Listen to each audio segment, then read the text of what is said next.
Listen, bro, with this trend of praising struggle meals in full effect, I gotta hop on and talk my stuff because these meals have saved me from depression, obesity, cancer, and virtually every sickness you can think of. I swear to God, these meals that I somehow managed to arrange are the most divine and heaven-sent articles of cuisine to ever exist. Don't get me wrong, I'm not a professional chef or anything of that matter. I'm not even in college yet, which I guess defeats the purpose of the term struggle meal since you gotta be struggling in college and resort to the most down bad meals humanly possible. But I am still a witness to the full effects of these meals, and they have saved me. Whether it was the Zoom classes of 2020 or a long day of school or camp, these meals have consistently been the leading factor of my happiness through these frequent tough times. If you step into the kitchen while I'm on this type of timing, you might as well be witnessing the second coming of Gordon Ramsay. You should probably put on some sunglasses because I'm about to ascend. For those of you who have never experienced the metamorphic effect of these meals, screw you because that probably means you've never struggled. And also I hope you get that experience because I believe it should come at least once in a lifetime. Matter of fact, 1,000 times. But enough stalling, let's get into parsing these exquisite platters. You already know the first one we're going to talk about is the almighty cereal. I swear, if there was a list of the most clutch things to ever exist, we'd be looking at Tracy McGrady's 13 and 33, Hercules Mulligan in the American Revolution, and cereal. Whoever invented this concept deserves a free spot in heaven for all the struggling people it's rescued. Now, my personal experience is with Honey Nut Cheerios and almond milk. Hear me out. For the longest time ever, I've been lactose intolerant, meaning I can't consume milk unless I want to spend the night in the laboratory. So as an alternative, I look to almond milk to use for my cereal, in particular the vanilla ones. I don't know what they be putting in these cartons, but every time I take a sip, I feel the presence of God with me, ready to blast these life problems with holy power. And once you add the Cheerios into the mix, this produces a dynamic duo that gives your taste buds an existential self-realization. I'm telling you, bro, if you've never had this combo, you're missing out on the experience of a lifetime. And I know some of y'all might not be on the Honey Nut Cheerios, but really any type of cereal gets the job done. It's just the fact that it's so easy to make. Like if I want to speed run a meal, all I have to do is grab the box and some milk, get a bowl, and pour. Like anyone could do this in under 30 seconds. It's almost impossible to screw this meal up, but there are a couple examples as to how this feat is possible. Like those psychopaths that pour milk before the cereal. I have a genuine question for y'all. Like how do you even do it without feeling sick to your stomach? Matter of fact, don't even answer that. Just click off the video. I want to make it very clear that I don't condone this type of behavior around here in this corner of YouTube. I feel disrespected at the thought of someone who does this having clicked on the video. Another way this divinity of a meal can be ruined is if you run out of flavored cereal, you gotta resort to using the bland original version. Just one spoonful of this can trigger my gag reflex and have me spewing the contents in my stomach at the nearest object. I'm telling you, I need my sugar, and if I don't feel as though I've contracted a new stage of diabetes every single time that I eat the cereal, I'm gonna have a very bad day. Usually to avoid this outcome, I just put globs of syrup in my bowl. Listen man, if that shortens my life expectancy by 20 years, I'll take it so that I can have that exquisite sensation running through my taste buds. The next whole ass experience we gotta talk about is an absolute chef's kiss when I'm feeling down, depressed, or just done with it, and it's pizza bagels. I swear to God, anything microwavable is by default a W in my book. However, I'm not gonna lie to y'all, I was just recently put on to this fine cuisine. I came downstairs one night at 1 a.m. to get some water and I heard some demonic noises coming from the kitchen. I went in there to find my little brother gobbling on some pizza bagels, and rather than snitching on him, I joined him. And the rest was history because I'm addicted to those things. Like seriously, it's the perfect snack to have in any situation where I don't feel like cooking up a whole cauldron. Them jokers have hella fat in them though, which is probably why I can no longer fit in my doorway. Being for real though, if we total the amount of grams of saturated fat, trans fat, sodium, and cholesterol that I consume every day, the number would be more than the amount of kids Nick Cannon has produced. The amount of stars in the universe times 100 wouldn't compensate for the number that I'd probably receive. But throw all that to the wind because pizza bagels are busting. This one bite of those will make you forget all your problems and have you skipping down the halls of wherever you're located to the nearest church to praise God for this amazing food drop. And these are so easy to make too. You just gotta yank a couple out the box and throw them in the microwave for 3 minutes. And then you have it. Beautiful platter of extraordinary food. A similar process to these is for microwavable mozzarella sticks. I was also recently put onto this one, but these done made it on the list after the first bite. Alone, I don't feel as though they're strong enough to be in this particular list, but I feel like that while I'm on the subject of pizza bagels, I might as well mention them. I swear to God, at any point in time, you can step into the kitchen and find me stuffing my face with this elegant combo. Interchangeably, there are pizza rolls, hot pockets, and anything else that you can think of that will give you a similar heavenly experience. Now, this next food is going to be more of a personal experience rather than a shared one. However, I've been eating these since the beginning of time. Ever since my grandma cooked these up for me when I was 7 years old, I've been consuming these every day for the past 8 years. The food is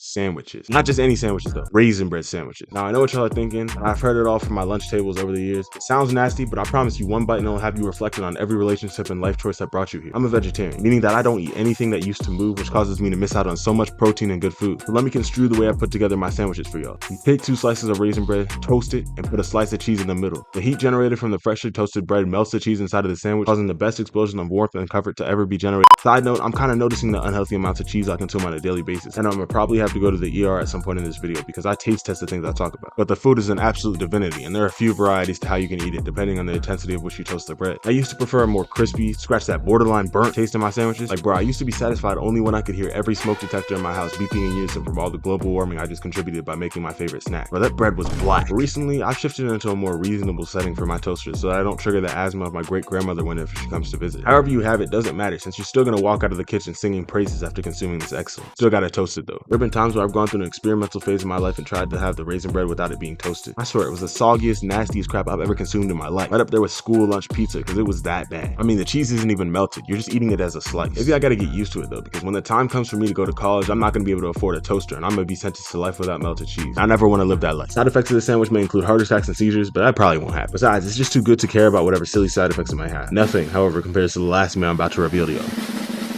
Ramen noodles. Like, bro, if you've never had this meal before, let me put you on real quick, because ramen is fire. First time I ever had it was at school after realizing I forgot my lunch that day. I went to the school store and retrieved a box of instant ramen, and I decided, screw it, let me give it a try and see what all the hype is about. I put steaming hot water from the school kitchen in the box and waited a couple minutes. I took a bite and burned my tongue initially, but the rest was amazing. I felt like I had been kissed on the lips by a mystical princess and blessed with the power of eternal life, and I never stopped eating it. I'm telling y'all, after that first taste, I blew my money on the school store like it was a casino, just repeatedly buying instant ramen because I was so addicted. At least 75% of the school sales of ramen are from me, but it's so good that I don't even regret it. Whoever invented ramen deserves a Nobel Peace Prize because it is genius. I feel like most of the power of the struggle meal is the fact that it's so easy to prepare. Like, the instructions are so straightforward that it would take an absolute bozo, me, to mess it up. Ramen is heaven sent, and I couldn't find a better struggle meal to top off this list. Like, seriously, this meal and the other 4 that I've explained have taken me through some down bad moments in my life, and I will forever be grateful for their existence. Some honorable mentions are oatmeal, regular grilled cheese, and ice cream. That's all the meals I've had a personal experience with in my life though. I already see how many comments I might get about how I should have included this or that in my list, and how the foods that I've invented sound nasty and all that. What I have to say is that if you want an actual good video on struggle meals made by actual college students, watch G Grimy, iCloud9, or any other YouTuber's videos on them. Literally searching struggle meals will get you a deplorable amount of videos, spending enough time to fill the day if you're in that type of mood. If not though, that's it for this video. Let me know about other meals y'all have experienced. Remy, come. Remy, sit. Speak. Good boy.